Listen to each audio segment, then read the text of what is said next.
El Senado de la República está por ratificar el Acuerdo Transpacífico de Cooperación Económica, en el que participan 11 países de dicho continente, luego de 8 años de negociaciones, afirmó el asesor en Comercio Exterior, Octavio de la Torre Estéfano, quien sostuvo que existen algunos sectores que aún muestran oposición. Los secretarios o los ministros de Economía, el ejecutivo de cada uno de los países, firma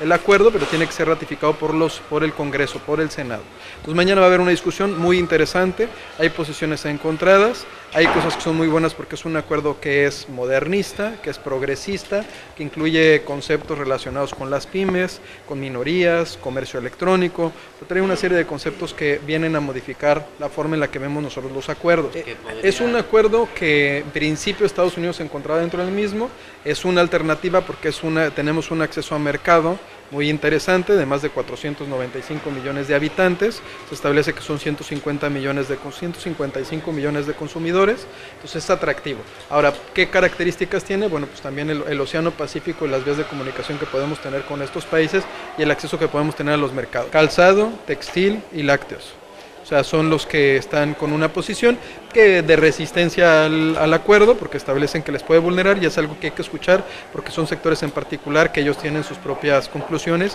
Como integrante de las mesas de negociación del Tratado de Libre Comercio de América del Norte, mencionó que el proceso lleva un avance de casi el 80%, por lo que considera que habrá una ratificación del mismo, aunque existen algunos temas que aún presentan resistencia.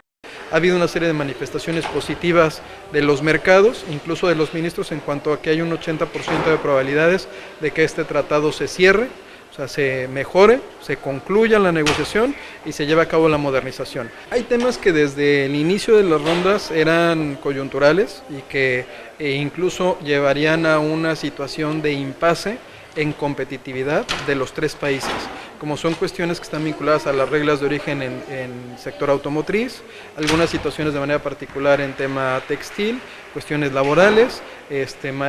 también había una serie de discusiones relacionadas con el tema del campo y una serie de medidas que pretendía Estados Unidos imponer para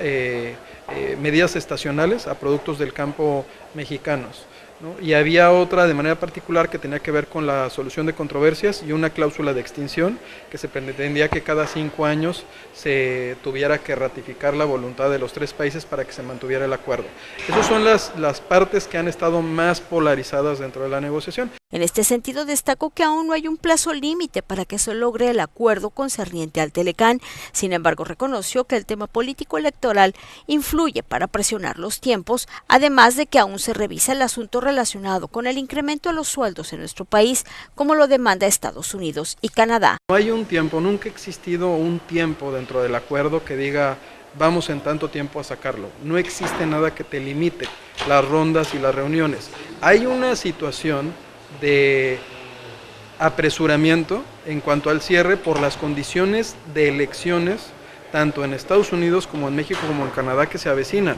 porque la intención es que este acuerdo se cierre antes de que se den las elecciones, las de Canadá, las intermedias de Estados Unidos, donde puede tener una configuración distinta el Congreso de Estados Unidos, y las de México, ante la situación de quién pueda ser el candidato ganador. Entiendo que se mantienen en la plataforma de discusión, es parte de las propuestas. Obviamente dentro de los acuerdos comerciales hay un límite en cuanto a lo que se puede establecer en un tratado. O sea, un tratado tiene un marco en particular, es inusual el que se lleguen a plantear este tipo de situaciones, pero es algo que está discutiendo el gobierno mexicano con el de Estados Unidos y el de Canadá, y es algo que tendrán que resolver en esta ronda. Reportó en Tijuana, Sonia de Anda para RCN y Uniradio Informa.